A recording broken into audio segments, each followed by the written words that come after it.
Hello student, how you, कैसे हो सभी। उम्मीद करता हूँ कि सभी बहुत अच्छे होंगे और अपने घर पर सेफ होंगे। ओके, सो सबसे पहले तो कॉन्ग्रेचुलेशन कि आप लोग क्लास 10th पास करके और क्लास 11th में आ चुके हो और आप लोगों ने साइंस लिया है। तो अब जब आपने साइंस ले ही लिया है तो उसको पढ़ना भी बहुत ज़रूरी है। ओके, सो चलिए शुरू करते हैं। ओके, सो आज का हमारा जो टॉपिक है वो बहुत ही सिंपल सा छोटा सा टॉपिक है जिसे हम कहते हैं फिजिकल वर्ल्ड। ओके, ये हमारा फर्स्ट चैप्टर है। इसके हमने थोड़े छोटे टुकड़े करके आपको दिए हैं। ओके, तो इनको ताकि आप ग्रास्प कर सके। क्यों? क्योंकि पहले हमने पढ़ी थी छोटी सी बुक, आधी हमारा मोटी सी बुक एक सब्जेक्ट की। ओके, तो बहुत सारे बच्चे जो है घबरा जाते हैं, लेकिन घबराने की बात नहीं है। हम जानेंगे कि बेसिकली हमारे लिए फिजिक्स किस लिए इम्पोर्टेंट है, हम कहाँ कहाँ पर इसका इस्तेमाल कर सकते हैं, और जो हमने क्लास 10th में इग्नोर किया था दैट इज ट्रिग्नोमेट्री। ओके, वो आपके लिए क्लास 11th और 12th में कितनी ज़्यादा इंपॉर्टेंट है। ओके, सो ये सारी चीज़ें हम जानेंगे। और जिन लोगों ने यदि नहीं पढ़ा है ट्रिग्नोमेट्री तो आई रिपीट फिर से पढ़ लीजिएगा because it's important. Okay, so आज का जो हमारा टॉपिक है वो है साइंस। कि हाँ, साइंस होता क्या है। तो देखो भैया, हर शब्द के दो मतलब होते हैं। एक होता है लिटरल मीनिंग होता है, ओके, और होता है एक एक्चुअल मीनिंग या फिर सिंबॉलिक मीनिंग। ओके, सो उसके ऊपर हम बाद में बात करेंगे यदि हम इंग्लिश की क्लास स्टार्ट करेंगे तो। ओके, फिलहाल ये हम बात करते हैं हमारे साइंस की कि व्हाट इज साइंस। ओके, क्योंकि हम सभी ने साइंस लिया है, बोलो यस। ओके, तो जब हमने साइंस लिया है तो भैया हम हमेशा पढ़ते हैं ग्रीक, लैटिन, इन सब में बहुत सारे शब्द हैं जिनको हमने साइंस में इस्तेमाल किया। ग्रीक वर्ड या फिर आप कह सकते हो लैटिन वर्ड, इनके सिंबल्स बहुत ज़्यादा हम यूज़ करते हैं। और क्यों यूज़ करते हैं वो मैं आपके लिए कभी एक सेपरेट वीडियो बना दूंगा, so skip it for right now. Okay, so भैया साइंस होता क्या है, इसका लिटरल मीनिंग है, ओके, पहले बता दूं लैटिन से लिया गया है। ओके, और इसका मीनिंग है टू नो। ओके, यानी कि किसी भी चीज़ को जानना। ओके, और एक कहावत है, बहुत अच्छा प्रोवर्ब है आप कह सकते हो, ठीक है, कि a good scientist is a good observer. Okay, क्यों? क्योंकि आप जो है हर चीज़ को एनालिसिस करते हो, हर चीज़ का एनालिसिस करते हो, देन उसके बाद में अपना ओपिनियन शो करते हो, तभी आप थ्योरी बनाते हो। ओके, तो जो हमारे पास साइंस है उसका मतलब होता है टू नो।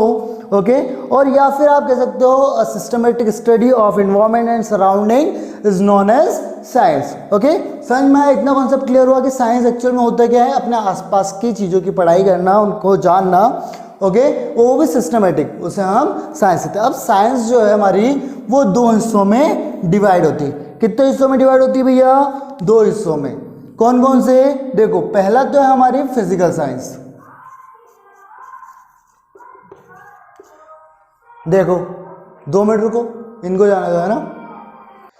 स्वच्छ भारत बनाना भैया, ठीक है। सो फिजिकल साइंस क्या होती है? फिजिकल साइंस आप से बात करो यदि मैं, ठीक है, जो हमारी फिजिकल लाइफ है, जितने भी यदि आपको कोई भी चीज़ बाहरी तौर पर दिखती है, फिजिकली दिखती है, और उसकी स्टडी यदि हम करते हैं तो फिजिकल साइंस के अंदर आपकी काउंट होती है। और यदि हम बायोलॉजिकल साइंस की बात करें तो जितनी भी लाइफ से रिलेटेड साइंस है आपकी, it may be chemistry, it can be botany, it can be zoology. Okay, so ये सारी चीज़ें होती हैं वो बायोलॉजिकल साइंस के अंदर आती है। ओके, जैसे मैथमेटिक्स जो है ये भी एक साइंस है। एक बार क्वेश्चन क्या हुआ था कि मैथमेटिक्स में MSc होती है, ओके, यानी कि मास्टर ऑफ साइंस मैथमेटिक्स में होती है। और कुछ लोग कहते हैं भैया मैथ्स में कैसे साइंस। सो बेसिकली वो भी एक एनालिटिकल स्टडी है, इसलिए वो भी एक साइंस है, it's the part of science. Okay, so यहाँ पर हमारे पास हमें पता चल गया कि दो टाइप के हमारे पास साइंस होते हैं, दैट इज फिजिकल साइंस और बायोलॉजिकल साइंस। अब इसके अंदर जो हमारा फिजिकल साइंस होता है, ओके, इसमें एक बहुत इंपॉर्टेंट सेक्शन है हमारा जो है फिजिक्स। अब हम यदि फिजिक्स की बात करें, ओके, सो फिजिक्स क्या है? फिजिक्स बहुत ही सिंपल सा एक टर्म है। ओके, फिजिक्स के अंदर हम लोग स्टडी किस चीज़ की करते हैं? Okay, natural laws and natural phenomena, जितने भी नेचुरल लॉज हैं, ओके, वो कोई से ग्रेविटेशनल लॉ हो सकता है, ठीक है, इलेक्ट्रोस्टैटिक लॉ हो सकता है, कूलम्स लॉ, इन सब की स्टडी हम जो है फिजिक्स में करते हैं। ओके, और जितने भी नेचुरल फिनोमिना है, ठीक है ना, कि भैया सूरज के आसपास धरती क्यों घूम रही है, ठीक है ना, ये सारी चीज़ें स्टडी होती हैं फिजिक्स के अंदर। ओके, अब इसके अंदर एक दूसरा यदि हम डीप में जाएंगे तो ये से आप एस्ट्रोलॉजी भी कह सकते, एस्ट्रोनॉमी भी कह सकते हो, ठीक है। सो वो छोटे छोटे पार्ट, जैसे कि आप आगे जाओगे तो आर्कियोलॉजी वगैरह बायो में भी आ जाते हैं, सो वो एक अलग सेक्शन है। सो यहाँ पर आपके पास डिस्टर्बिंग एलिमेंट्स। सो जो फिजिक्स है वो भी दो हिस्सों में डिवाइड हो गया। कितने हिस्सों में? दो हिस्सों में। होते हैं ना पबजी में भी प्रो एंड नूब। ओके, सो उसी तरह आपके फिजिक्स भी दो टाइप की होती है। कौन कौन सी? एक होती है आपकी क्लासिकल फिजिक्स। कौन सी होती है? Classical physics. और एक होती है आपकी भैया आप लोग मॉडर्न। ठीक है, so it is modern physics. अब भैया ये दोनों क्या है? जो भी साइंस आपकी ओके बिफोर 1900 हुई थी, बिफोर 1900 हुई थी, यानी कि आप एडी में इसको काउंट कर सकते हो। ओके, सो 1900 से पहले यानी कि 1900 से पहले जितनी भी आपके फिजिक्स यूज हुआ करती थी, जब भी जो स्टडी हुई थी, उसे कहते हैं आप लोग क्लासिकल फिजिक्स। और मॉडर्न फिजिक्स किसे कहते हैं? जो भी 1900 के बाद हुई है, आफ्टर 1900 जो भी फिजिक्स इस्तेमाल हुई है या फिर आपने डिस्कवर की है, that is known as modern physics. Modern लोग हो भैया आप, है ना? आप मॉडर्न वर्ल्ड में आज़ाद हुए थे 1947। ओके, सो क्लासिकल फिजिक्स या फिर जो पुरानी हमारी साइंस है, बेसिक साइंस। ओके, क्लासिकल चीज़ें बहुत अच्छी होती हैं, वैसे इजी भी होती हैं। ओके, सो ये क्या है? यदि हम बात करें क्लासिकल फिजिक्स के बारे में, ओके, सो क्लासिकल फिजिक्स में सबसे पहले आपका जो सेक्शन आता है वो आता है ऑप्टिक्स। क्या होता है ऑप्टिक्स? ऑप्टिक्स की यदि हम बात करें, सो ऑप्टिक जो है वो स्टडी ऑफ लाइट कह सकते हो, स्टडी ऑफ वेव कह सकते हो। ओके, यहाँ पर आप जितने भी लाइट के फिनोमिनाज हैं उनकी स्टडी करते हो। जाते हो ना कहीं पर भी, ठीक है ना, चश्मा वाले के यहाँ पर, और वहाँ पे कहते हो कि ऑप्टिकल शॉप है, ऑप्टिकल शॉप है।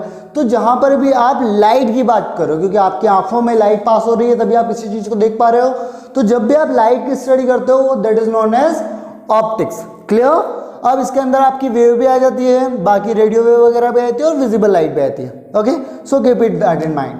जो अगली चीज़ है आपकी वो आती है आपकी थर्मोडायनेमिक्स। अब भैया आप लोग मॉडर्न बच्चे हैं, आप सिर्फ और हम भी सिर्फ थर्मो कहते हैं। क्यों? क्योंकि शॉर्ट करने की आदत है ना? सो थर्मो का मतलब क्या होता है? थर्मो का मतलब होता है बच्चा हीट। क्या होता है? हीट। एंड डायनेमिक्स यानी कि मोशन।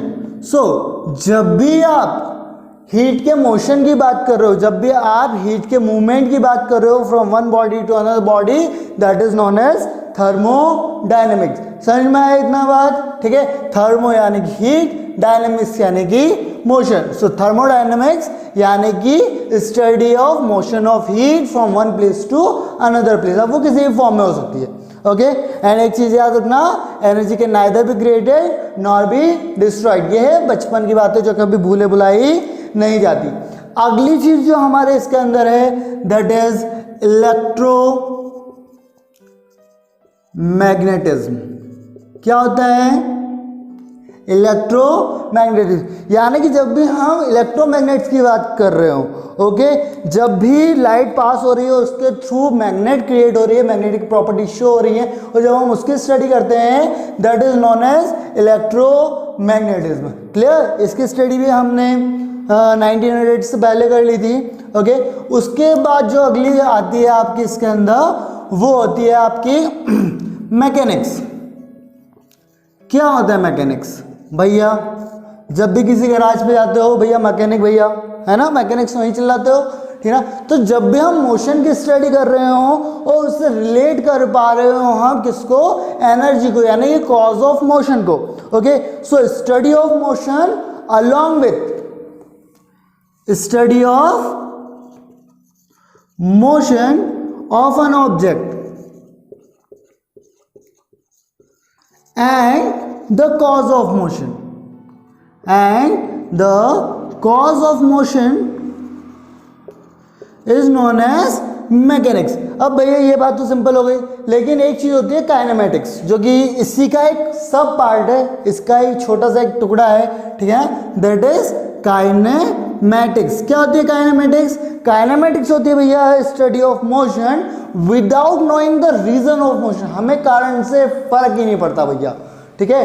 कारण कुछ भी हो, सिर्फ हमें मोशन की स्टडी करनी है, उसे हम कहते हैं काइनेमेटिक्स। फॉर एग्जांपल एक बॉल प्लेयर ने हिट की और वो उड़ती हुई बाउंड्री के पार, आईपीएल चल रहा है अभी, सो बॉल जो है धोनी ने मारी और स्टेडियम के बाहर गई, ठीक ना। सो हम जो उसके प्रोजेक्टाइल मोशन है उसकी स्टडी करेंगे, दैट कम्स अंडर काइनेमेटिक्स। और जो फोर्स धोनी ने अप्लाई किया था अपने बैट के द्वारा, ठीक है ना, यदि हम उसके साथ उसकी स्टडी करते हैं, so that comes under mechanics. Is that clear? Hopes clear. Okay, so अब आते हैं हम मॉडर्न फिजिक्स के अंदर। भैया मॉडर्न बच्चे, मॉडर्न पढ़ाई, ओके, बड़ी बड़ी बातें। क्या बड़ी बड़ी बातें भैया? बड़ी बड़ी बात इतनी है, इसके अंदर आप स्टडी करते हो जितनी भी 1900 के बाद चीज आई हैं, तो क्या क्या आई हैं? Theory of relativity. क्या है? थ्योरी ऑफ रिलेटिविटी की इसमें आप बात करते हैं, ठीक है ना, relation between time and space. Okay, उसकी जब आप बात कर रहे हो तो यहां पर आता है आपका मॉडर्न फिजिक्स। अब हम बात करते हैं आपका जो अगला सेक्शन है इसी के अंदर, ओके, वो है आपका क्वांटम फिजिक्स। क्वांटम फिजिक्स क्या होता है भैया? क्वांटम फिजिक्स होती है भैया आपकी जब आप छोटे छोटे पार्टिकल्स की बात कर रहे हो, ठीक है ना, जो मोशन कर रहे हैं, ठीक है ना, एक जगह से दूसरी जगह पर, ठीक है, उनकी जब आप छोटे छोटे पार्टिकल्स की बात कर रहे हो तो वहां पर आती है quantum physics. Along with it एक होती है आपकी एटॉमिक फिजिक्स।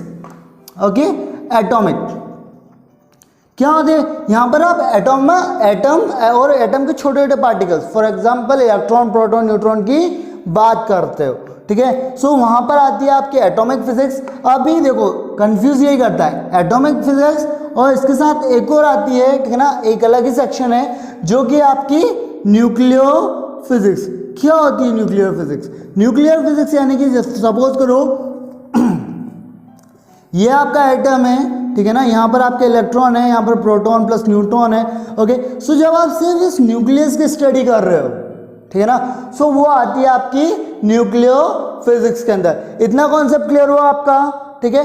इसी के अंदर आपकी बाकी जो आपकी जितनी मॉडर्न साइंस फिजिक्स है वो सभी आ जाती हैं, ठीक है ना, छोटी छोटी सब्सिडीज हैं, वो इतनी इंपॉर्टेंट नहीं है। Okay, so you can keep them apart. Okay, so आज की क्लास इतनी ही। ओके, इसका जो नेक्स्ट सेक्शन है आपका कि स्कोप ऑफ फिजिक्स क्या है, आप फिजिक्स यदि पढ़ते हो तो कितने आगे जा सकते हो, वो बात करेंगे हम नेक्स्ट वीडियो के अंदर। So stay tune. ओके, और यदि आपको इस फर्स्ट चैप्टर के द फिजिकल वर्ल्ड के यदि आपको नोट्स चाहिए, so let me know, there will be a link in the description जहां से आप पीडीएफ डाउनलोड कर सकते हो और आपके नोट्स जो है ले सकते हो। क्लियर? सो पढ़ाई करते रहें, ऐसा नहीं कि लॉकडाउन है तो हम पढ़ाई ना करें। ओके, दुनिया आगे चल रही है ना, दुनिया तो आगे बढ़ती रहेगी चाहे वो लॉकडाउन हो या कुछ भी हो। Okay, so keep studying. Okay, you can download the notes and don't forget to subscribe the channel if you are still watching it. Okay, so have a great day, bye bye.